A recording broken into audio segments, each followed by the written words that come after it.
পদস্খলন উদ্যোগৰ বিষয়ে চমুকৈ লিখা এই কুৱেশ্যনটো এটা ইম্পৰ্টেণ্ট কুৱেশ্যন কাৰণ 2013 2020 আৰু 2023 চনত আহিছিল নমস্কাৰ বন্ধুসকল স্বাগতম জনাইছো নতুন এটা ইম্পৰ্টেণ্ট ভিডিঅ'লৈ আমি আলোচনা কৰি আছিলো এইচএছ সেকেন্ড ইয়াৰ জিওগ্ৰাফি কমন কুৱেশ্যন এনসাৰ 2025 হয় 2025 ফাইনেল এক্সামৰ কাৰণে ভূগোলৰ কমন কুৱেশ্যন এনসাৰবোৰ আলোচনা কৰি আছিলো আমি অলৰেডি সিলেবাসৰ মতে ইউনিট 1 আৰু ইউনিট 2 কমপ্লিট কৰিলো আৰু ইউনিট 3 যি হিউম্যান এক্টিভিটিজ আছে ইয়াৰ অন্তৰ্গত চেপ্টাৰ নম্বৰ 5 প্ৰাথমিক খণ্ডৰ জীৱিকা এই চেপ্টাৰটো আমি কমপ্লিট কৰিলো যদি তোমালোকে ভিডিওটো চোৱা নাই তেনহলে ডেসক্ৰিপচনত লিংক থাকিব তোমালোকে ভিডিওটো চাব পাৰা তো আজি আমি আলোচনা কৰিম চেপ্টাৰ নম্বৰ 6 টো দ্বিতীয় খণ্ডৰ বৃত্তি প্ৰথমতে চাই লোৱা সিলেবাসটো যি ইউনিট 3 আছে হিউম্যান এক্টিভিটিজ এই হিউম্যান এক্টিভিটিজৰ পৰা তোমালোকৰ ফাইনেল এক্সামত 8 নম্বৰ আহিব হয় অসমীয়া মিডিয়ামৰ কাৰণে যি ইউনিট 3 আছে হিউম্যান এক্টিভিটিজ ইয়াৰ অন্তৰ্গত তিনিটা চেপ্টাৰ আছে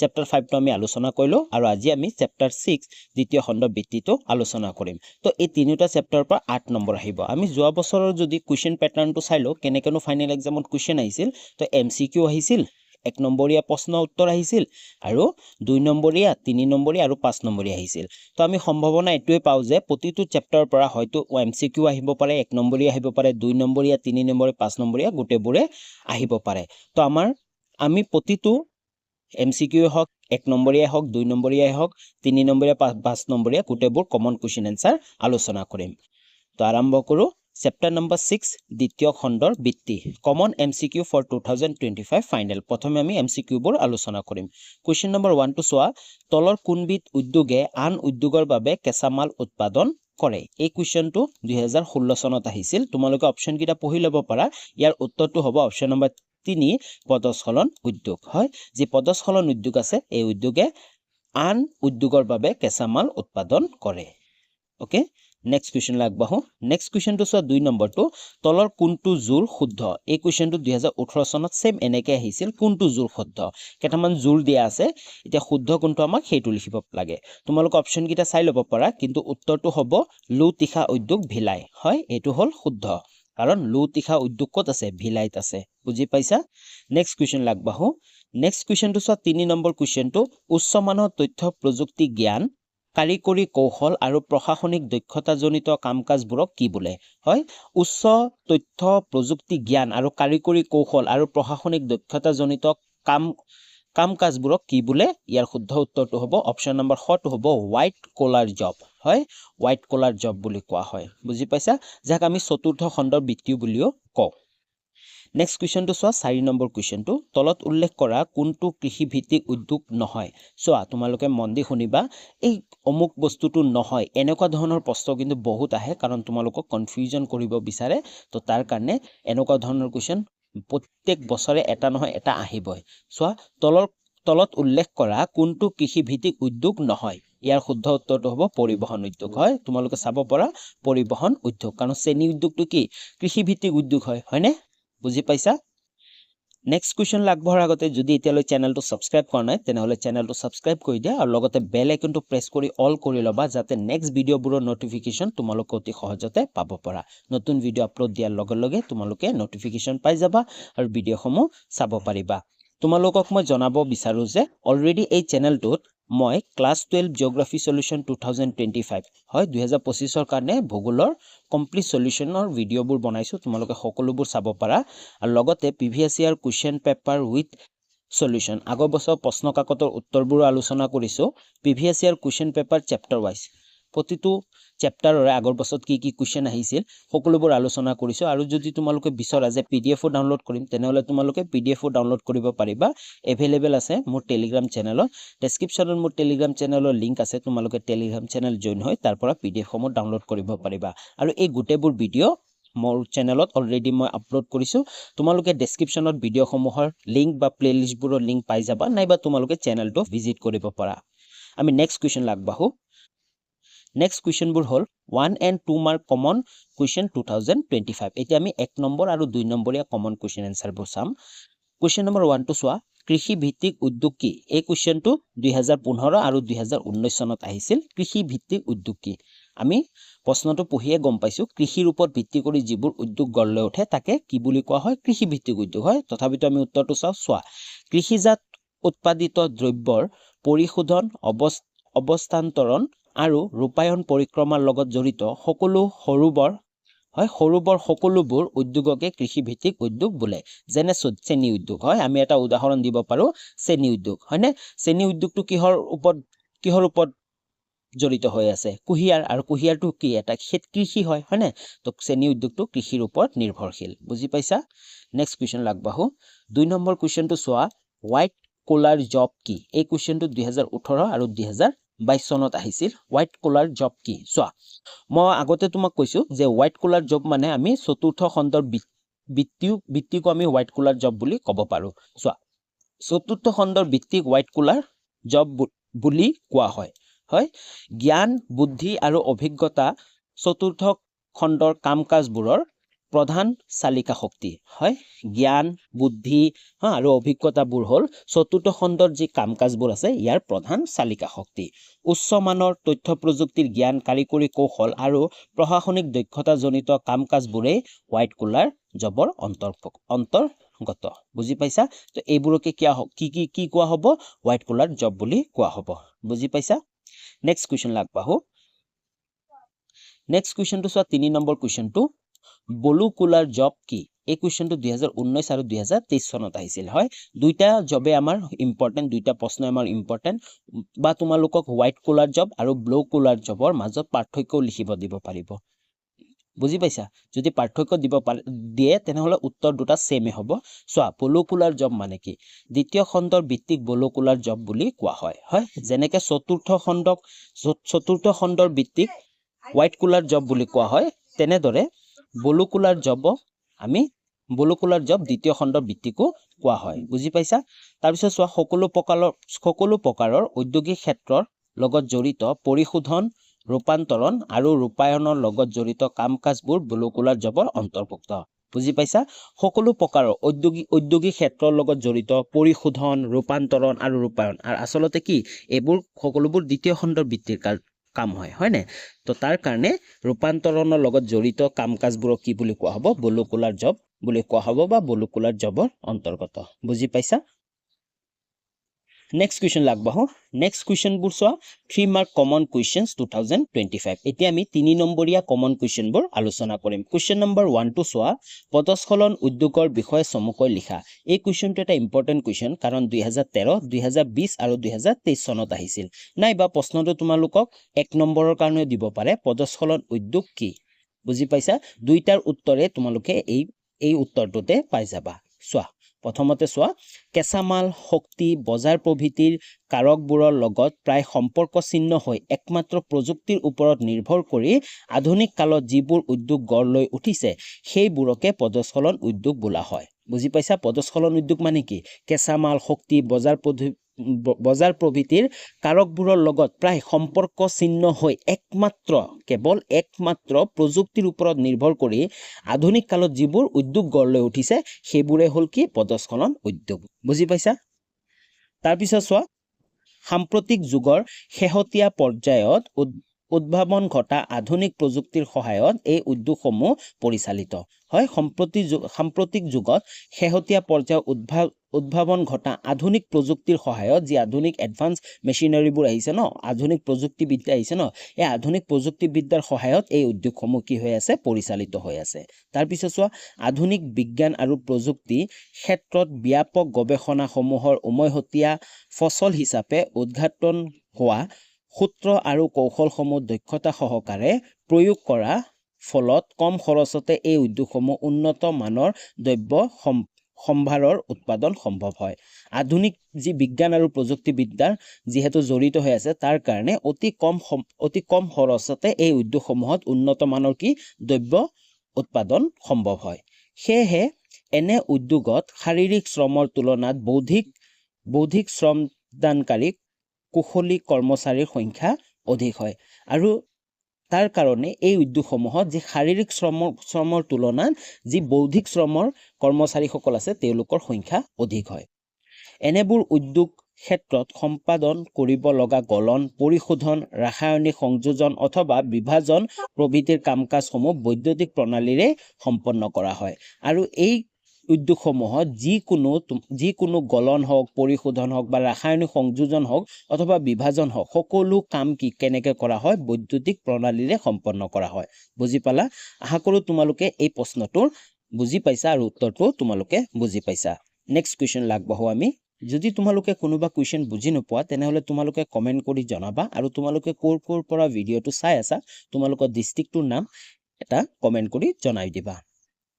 নেক্সট কুৱেশ্যনটো চোৱা, 2 নম্বৰ কুৱেশ্যনটো, আকাৰৰ ওপৰত ভিত্তি কৰি উদ্যোগৰ শ্ৰেণী বিভাজন কৰা। এই কুৱেশ্যনটো এটা ইম্পৰ্টেণ্ট কুৱেশ্যন, কাৰণ 2012, 2020 আৰু 2024 চনত আহি গৈছে। হয়, আকাৰৰ ওপৰত ভিত্তি কৰি উদ্যোগৰ শ্ৰেণী বিভাজন কৰিব দিছে আমাক। উত্তৰটো চোৱা, ঔদ্যোগিক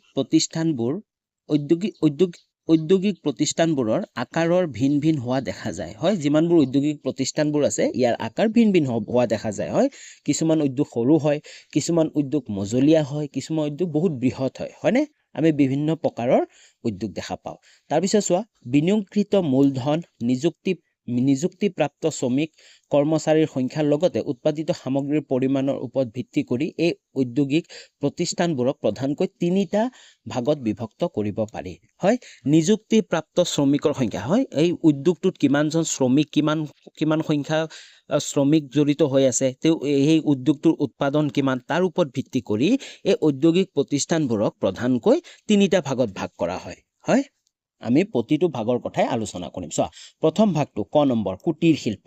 হয়, এতিয়া কুটিৰ শিল্প কিনো আমি আলোচনা কৰিম। চোৱা, সকলো ধৰণৰ কাৰিকৰী উদ্যোগৰ ভিতৰত ক্ষুদ্ৰ পৰিসৰত গঢ়ি উঠা এই শ্ৰেণীৰ উদ্যোগক একোজন কাৰিকৰে হাততে পোৱা কেঁচামাল ব্যৱহাৰ কৰি সৰল হাতিয়াৰৰ সহায়তে নিজা বাসগৃহৰ পৰিৱেশত কিছুমান নিত্য ব্যৱহাৰ্য আচবাব প্ৰস্তুত কৰিব পাৰে।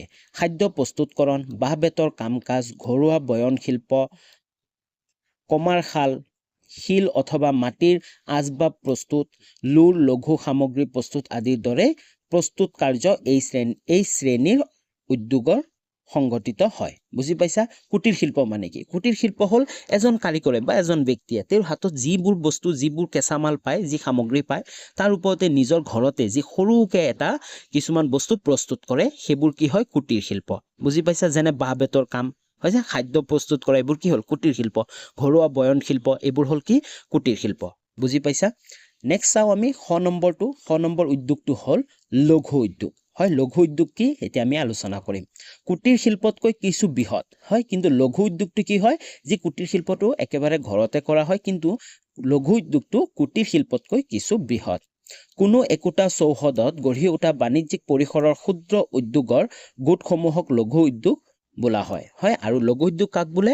কোনো একোটা চৌহদত গঢ়ি উঠা বাণিজ্যিক পৰিসৰৰ ক্ষুদ্ৰ উদ্যোগৰ গোটসমূহক কি বুলি কোৱা হ'ব?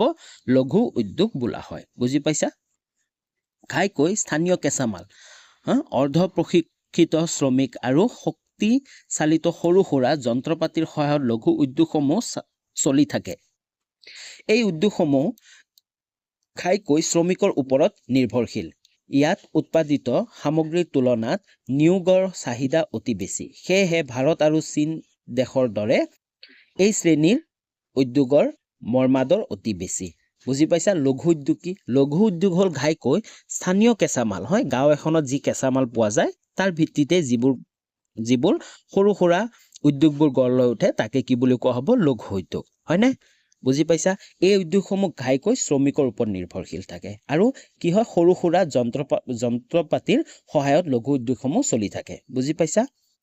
তাৰপিছত চোৱা, ইয়াত উৎপাদিত সামগ্ৰীৰ তুলনাত নিয়োগৰ চাহিদা বেছি। হয়, যিমান উৎপাদন হয় তাৰপে বেছি কিন্তু নিয়োগৰ চাহিদাহে বেছি থাকে। সেয়েহে ভাৰত আৰু চীন দেশৰ দৰে এই শ্ৰেণীৰ উদ্যোগ সমাদৰ অতি বেছি, আৰু ভাৰত আৰু চীন দেশত এইবোৰ উদ্যোগৰ সমাদৰ বেছি। তাৰপিছত চোৱা, গ নম্বৰটো গুৰু উদ্যোগ।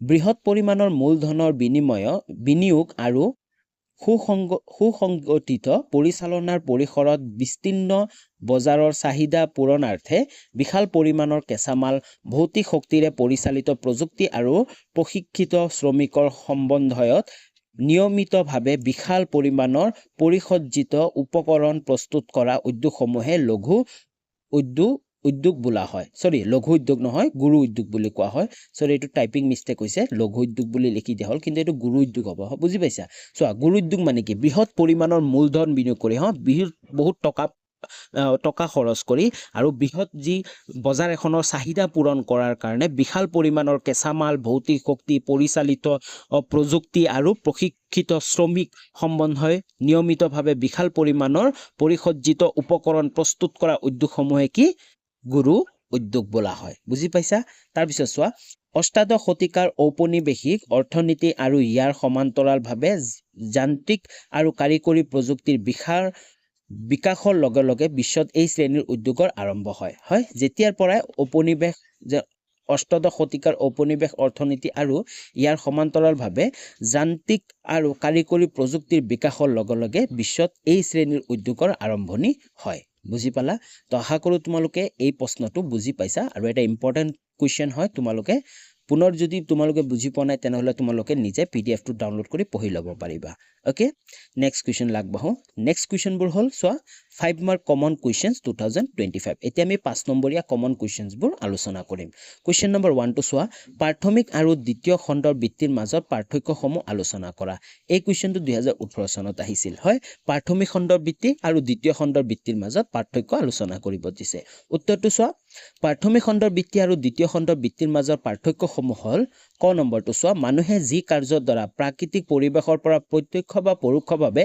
কিবা বস্তু আহৰণ কৰি জীৱিকা অৰ্জন কৰে বা অৰ্থনৈতিক উন্নয়নৰ বাবে ব্যৱহাৰ কৰে তাকে প্ৰাথমিক বৃত্তি বোলে হয় প্ৰাথমিক বৃত্তি কাক বোলে মানুহে যিবোৰ বস্তু কিবা এটা সম্পদ যদি প্ৰকৃতিৰ পৰা ডাইৰেক্টলি আহৰণ কৰে তাকে সেইবোৰ কাৰ্যকে কি বুলি কোৱা হ'ব প্ৰাথমিক খণ্ডৰ বৃত্তি বুলি কোৱা হ'ব তাৰ পিছত সোৱা আনহাতে যিবোৰ কাৰ্যৰ দ্বাৰা প্ৰাথমিক অৱস্থাৰ পৰা আহৰণ কৰা দ্ৰব্যবোৰক যেনেকৈ থাকে ঠিক তেনেকৈ ব্যৱহাৰ নকৰি মানুহৰ উপভোগৰ বাবে উপযোগী কৰি তুলিবলৈ বিভিন্ন প্ৰকাৰে পৰিবৰ্ধন সংযোজন আৰু সংশোধন কৰা হয় তাকে দ্বিতীয় খণ্ডৰ বৃত্তি বোলে আনহাতে দ্বিতীয় খণ্ডৰ বৃত্তি কাক বোলে যিবোৰ কাৰ্যৰ দ্বাৰা প্ৰাথমিক অৱস্থাৰ পৰা আহৰণ হয় প্ৰাথমিক খণ্ডৰ মানুহে কিবা এটা বস্তু আহৰণ কৰিলে কিন্তু দ্বিতীয় খণ্ডৰ বৃত্তিৰ মানুহে কি কৰিব সেই আহৰণ কৰা সম্পদটো কি কৰিব সলনি কৰিব বা মানুহৰ উপভোগ কৰাৰ কাৰণে উপযোগী কৰি তুলিবলৈ চেষ্টা কৰিব হয় আৰু এই উপযোগী কৰা যি কাম আছে তাকে কি হ'ব দ্বিতীয় খণ্ডৰ বৃত্তি বুলি কোৱা হ'ব বুজি পাইছা নেক্সট সোৱা খ নম্বৰ পাৰ্থক্যটো সোৱা প্ৰাথমিক খণ্ডৰ বৃত্তিত দ্ৰব্যৰ কোনো ধৰণৰ পৰিৱৰ্তন ঘটোৱা নহয় হয় প্ৰাথমিক খণ্ডৰ বৃত্তিত কিন্তু কি দ্ৰব্যৰ কোনো ধৰণৰ পৰিৱৰ্তন ঘটোৱা নহয় যেনেকৈ প্ৰকৃতিৰ পৰা আহৰণ কৰে খেতি কৰি হওক বা সংগ্ৰহ কৰি হওক হয় যেনেকৈ আহৰণ কৰে তেনেকৈ কি কৰা হয় ব্যৱহাৰ কৰা হয় আনহাতে দ্বিতীয় খণ্ডৰ বৃত্তিত দ্ৰব্যৰ পৰিৱৰ্তন ঘটোৱা হয় বুজি পাইছা দ্বিতীয় খণ্ডৰ বৃত্তিত কিন্তু দ্ৰব্যটোৰ পৰিৱৰ্তন ঘটোৱা হয় এক্সাম্পল তোমালোকে ভাবি লোৱা প্ৰাথমিক খণ্ডৰ বৃত্তি যদি আমি এটা ধৰো কৃষি কাৰ্য হয় এজন কৃষকে ধান উৎপাদন কৰিলে তাৰ পিছত সেই ধানৰ পৰা চাউল যোনে উৎপাদন কৰিব তেও কি কৰিলে সেই ধানটো পৰিৱৰ্তন কৰিলে হয় না চাউললৈ ৰূপান্তৰণ কৰিলে তো এই যোনে চাউললৈ ৰূপান্তৰিত কৰিব তেও হ'ব দ্বিতীয় খণ্ডৰ বৃত্তি বুজি পাইছা তাৰ পিছত গ নম্বৰটো প্ৰাথমিক খণ্ডৰ বৃত্তিত দ্ৰব্যৰ মূল্যমান কম থকাৰ বিপৰীতে দ্বিতীয় খণ্ডৰ বৃত্তিত দ্ৰব্যৰ ৰূপান্তৰ ঘটোৱাৰ ফলত মূল্যমান বৃদ্ধি পায় হয় প্ৰাথমিক খণ্ডৰ বৃত্তিত কিন্তু দ্ৰব্যৰ মূল্য কম থাকে আৰু আনফালে যেতিয়া দ্বিতীয় বৃত্তিৰ দ্ৰব্যটোৰ পৰিৱৰ্তন ঘটোৱা হয় বা ৰূপান্তৰণ ঘটোৱা হয় তাৰ পিছত কি হয় মূল্যমান বা মূল্য বৃদ্ধি হৈ যায় বুজি পাইছা ঘ নম্বৰ পাৰ্থক্যটো চোৱা প্ৰাথমিক খণ্ডৰ শ্ৰেণীভুক্ত আৰ্থিক কাম কাজসমূহৰ প্ৰাকৃতিক পৰিৱেশ আৰু মানুহৰ পৰ্যন্তৰ দুয়োটা দিশ সমানে জড়িত হৈ থাকে আনহাতে দ্বিতীয় খণ্ডৰ উদ্যোগত প্ৰাকৃতিক পৰিৱেশতকৈ মানুহৰ পৰ্যন্তৰ দিশটোহে অধিক গুৰুত্বপূৰ্ণ হয় প্ৰাথমিক খণ্ডৰ বৃত্তি যি আছে প্ৰাথমিক খণ্ডৰ বৃত্তিৰ যি পৰিৱেশ আৰু মানুহৰ দুয়োটাই সমানে প্ৰয়োজন হয় কিন্তু আনফালে দ্বিতীয় খণ্ডৰ বৃত্তিত কিন্তু পৰিৱেশতকৈ মানুহৰহে প্ৰয়োজন বা গুৰুত্ব অধিক বেছি হয় বুজি পাইছা আশা কৰো তোমালোকে এই প্ৰশ্নটো বুজি পাইছা আৰু এটা ইম্পৰ্টেন্ট প্ৰশ্ন হয় তোমালোকে ভাল ধৰণে এই প্ৰশ্নটো চাবা আৰু উত্তৰখিনিও তোমালোকে চাবা নেক্সট কুৱেশ্চন লাগবাহো নেক্সট কুৱেশ্চনটো চোৱা 2 নম্বৰ কুৱেশ্চনটো দ্বিতীয় পৰ্যায়ৰ কাৰ্য কি ইয়াৰ কেইটামান উদাহৰণ আগবঢ়োৱা এই কুৱেশ্চনটো 2019 চনত আহিছিল হয় দ্বিতীয় পৰ্যায়ৰ কাৰ্য কি চোৱা যিবোৰ কাৰ্যৰ দ্বাৰা প্ৰাথমিক অৱস্থাৰ পৰা আহৰণ কৰা দ্ৰব্যবোৰক যেনেকৈ থাকে ঠিক তেনেকৈ ব্যৱহাৰ নকৰি মানুহৰ উপভোগৰ বাবে উপযোগী কৰি তুলিবলৈ বিভিন্ন প্ৰক্ৰিয়াৰে পৰিবৰ্ধন, পৰিশোধন আৰু সংশোধন কৰা হয়। এনে কাৰ্যসমূহক দ্বিতীয় খণ্ডৰ কাৰ্য অথবা বৃত্তি বোলা হয়। হয়, আমি আগৰ কুৱেশ্যনতে পঢ়ি আহিলো দ্বিতীয় খণ্ডৰ বৃত্তিৰ দ্বিতীয় পৰ্যায়ৰ বৃত্তিৰ কথা। হয়, দ্বিতীয় পৰ্যায়ৰ বৃত্তি কি হ'ব?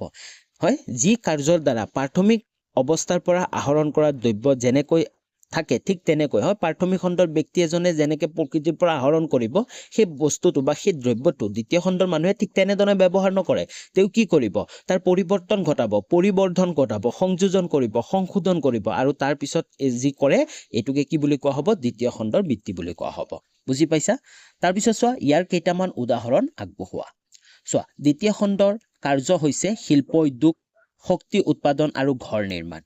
দ্বিতীয় খণ্ডৰ কাৰ্যৰ মূল পদাৰ্থ বা বস্তু ৰূপান্তৰণ ঘটে আৰু সাধাৰণতে সেইবোৰৰ মূল্যমান বৃদ্ধি পায়। হয়, দ্বিতীয় খণ্ডৰ বৃত্তিত কিন্তু কি বস্তুবোৰৰ কি ৰূপান্তৰণ ঘটে আৰু ৰূপান্তৰণ ঘটোৱাৰ ফলতে কি হয়?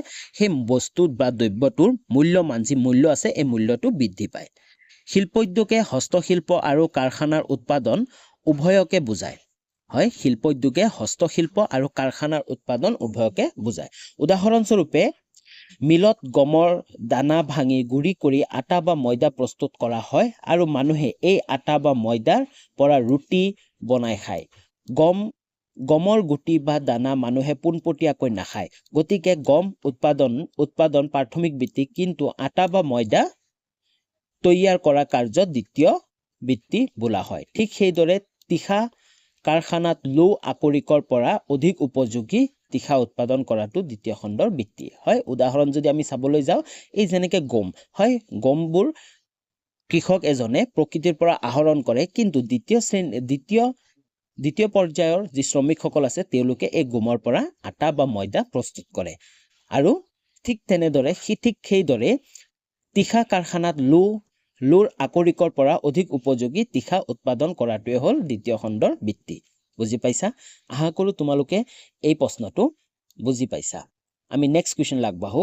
নেক্সট কুৱেশ্যনটো চোৱা, 3 নম্বৰ কুৱেশ্যনটো এটা ইম্পৰ্টেণ্ট কুৱেশ্যন। কেঁচা সামগ্ৰীৰ ভিত্তিত উদ্যোগবোৰৰ শ্ৰেণী বিভাজন কৰা। এই কুৱেশ্যনটো 2013 চনত আহিছিল। হয়, কেঁচা সামগ্ৰীৰ ভিত্তিত উদ্যোগসমূহক শ্ৰেণী বিভাজন কৰিব দিছে। উত্তৰটো চোৱা, কেঁচা মালৰ ওপৰত ভিত্তি কৰি উদ্যোগসমূহক প্ৰধানকৈ 5টা ভাগত বিভক্ত কৰা হৈছে। হয়, কেঁচা মাল বা কেঁচা সামগ্ৰীৰ ভিত্তি কৰি উদ্যোগসমূহক প্ৰধানকৈ 5টা ভাগত বিভক্ত কৰা হৈছে। সেইবোৰৰ বিষয়ে তলত আলোচনা কৰা হ'ল। আমি প্ৰতিটোৰ বিষয়ে এটা এটাকৈ আলোচনা কৰিম। ক নম্বৰটো চোৱা, কৃষি ভিত্তিক উদ্যোগ।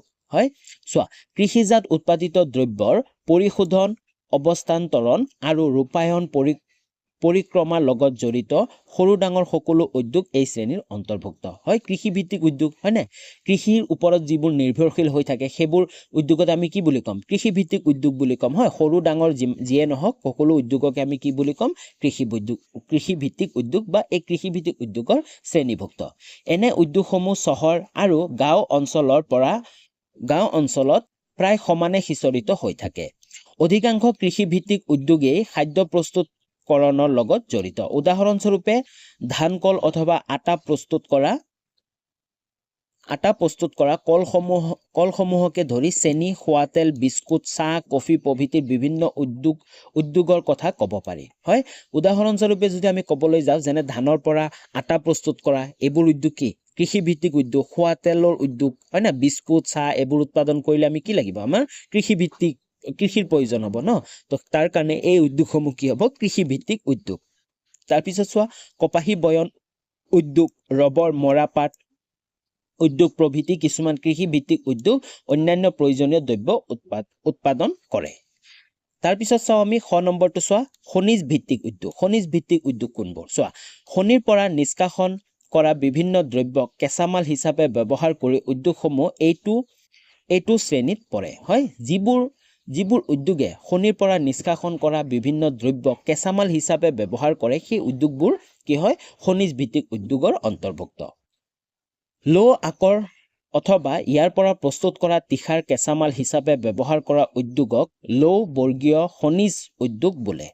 তাম, এলুমিনিয়াম, দস্তা, সীহ, টিন প্ৰভৃতিৰ আনবোৰ ধাতৱ খনিজ ব্যৱহাৰকাৰী উদ্যোগক আন লো বৰ্গীয় ধাতৱ খনিজ উদ্যোগ বোলে অভ্ৰ মাৰ্বল পাথৰ গ্ৰেফাইট কয়লা চীনামাটি প্ৰভৃতিৰ খনিৰ পৰা আহৰণ কৰা অধাতৱ মৌল অথবা যৌগত কেঁচামাল হিচাপে গ্ৰহণ কৰা উদ্যোগসমূহক ধাতৱ খনিজ উদ্যোগ শ্ৰেণীত ধৰা হয় বুজি পাইছা তো খনিজ ভিত্তিক উদ্যোগ হ'ব এইবোৰ তাৰপিছত চোৱা গ নম্বৰটো ৰাসায়নিক উদ্যোগ কোনবোৰ বিভিন্ন কেঁচামাল ৰাসায়নিক কৌশলেৰে পৰিশোধন আৰু ৰূপান্তৰ কৰি অধিক মূল্যৱান দ্ৰব্যৰ সম্ভাৰ প্ৰস্তুত কৰা উদ্যোগসমূহে ৰাসায়নিক উদ্যোগ যেনে কেঁচামাল শক্তি অথবা শ্ৰমিকৰ তুলনাত এনেবোৰ উদ্যোগৰ প্ৰধান চালিকা শক্তি হৈছে নিত্য নতুন গৱেষণা কৰ্মৰ ফচল শেহতীয়া জ্ঞান বিজ্ঞান তাৰপিছত চোৱা ঘ নম্বৰটো বনজ উদ্যোগ কোনবোৰ বিভিন্ন বনজ উদ্যোগৰ পৰা উৎসৰ পৰা সংগৃহীত দ্ৰব্য পৰিশোধন ৰূপায়ণ আৰু ৰাসায়নিক পৰিৱৰ্তন পৰিক্ৰমাক আশ্ৰয় কৰি গঢ় লোৱা উদ্যোগসমূহক সাধাৰণ অৰ্থত বনজ উদ্যোগ বুলি কোৱা হয় যেনে কাঠৰ সা সংগ্ৰাম প্ৰস্তুতকৰণ কাগজ উদ্যোগ প্ৰভৃতিৰ বনজ উদ্যোগৰ উদাহৰণ হয় আৰু এই যি কাগজ কলবোৰ আছে বা কাঠৰ সা সংগ্ৰামবোৰ আছে এইবোৰ কি বনজ উদ্যোগৰ অন্তৰ্গত তাৰপিছত চোৱা ঙ নম্বৰটো পশুজ উদ্যোগ নিৰ্বাচিত পোহনীয়া প্ৰাণীৰ পৰা আহৰণ কৰা চৰ্ম ঊণ মাংস দুগ্ধ প্ৰভৃতিৰ দ্ৰব্যসমূহ আৰু ইয়াৰ লগতে হাতীৰ দাঁত প্ৰভৃতিৰ দ্ৰব্য কেঁচামাল হিচাপে ব্যৱহাৰ কৰি গঢ়ি উঠা উদ্যোগসমূহে পশুজ উদ্যোগৰ প্ৰকৃত পৰিসৰ হয় আৰু যিবোৰ উদ্যোগ পোহনীয়া জীৱ জন্তু চৰ্ম ঊণ মাংস দুগ্ধ আদিৰ ওপৰত ভিত্তি কৰি গঢ় লৈ উঠিব সেইবোৰ কি হ'ব পশুজ উদ্যোগৰ অন্তৰ্ভুক্ত হ'ব এনে উদ্যোগত উৎপাদিত দুগ্ধ আৰু মাংস খাদ্য প্ৰস্তুতকৰণৰ ভিতৰত ধৰা হয় তাৰপিছত চোৱা আনহাতে ঊণ হৈছে বয়ন উদ্যোগৰ অংশ বিশেষ পশুৰ ছাল পৰিশোধন কৰাৰ পাছত ইয়াত জোতা বেগ চৰ্ম বস্ত্ৰ বাদ্যযন্ত্ৰ নিৰ্মাণ প্ৰভৃতি বিভিন্ন কামত ব্যৱহাৰ কৰা হয় ওকে তো আশা কৰো তোমালোকে এই কুৱেশ্যনটো তোমালোকে বুজি পাইছা ওকে নেক্সট কুৱেশ্যনলৈ আগবাঢ়ো নেক্সট কুৱেশ্যন গিটাৰ উত্তৰ নাই এই নেক্সট কুৱেশ্যন গিটা হল এটা কমন কুৱেশ্যন বহুত ইম্পৰ্টেন্ট কুৱেশ্যন পৃথিৱীৰ লো তীখা উদ্যোগ সম্পৰ্কে এটি টোকা লিখা আৰু 2 নম্বৰটো হল অত্যাধুনিক নিৰ্মাণ উদ্যোগৰ বৈশিষ্ট্যসমূহ এটা টোকা লিখা এই দুটা এটা ইম্পৰ্টেন্ট কুৱেশ্যন হয় তোমালোকে উত্তৰটো ক'ত পাবা মই কৈ দি আছো এনসাৰ ইন পিডিএফ তোমালোকে পিডিএফত এনসাৰ দুটা পাই যাবা download PDF from Telegram channel descriptionত মোৰ Telegram channelৰ লিংক থাকিব তোমালোকে Telegram channelৰ পৰা উত্তৰসমূহ ডাউনলোড কৰিব পাৰিবা বা PDF টো ডাউনলোড কৰিব পাৰিবা ওকে তো আজিলৈ ইমানখিনি আছিল পুনৰ লগ পাম নতুন এটা ভিডিঅ লৈ তেতিয়ালৈ বাই বাই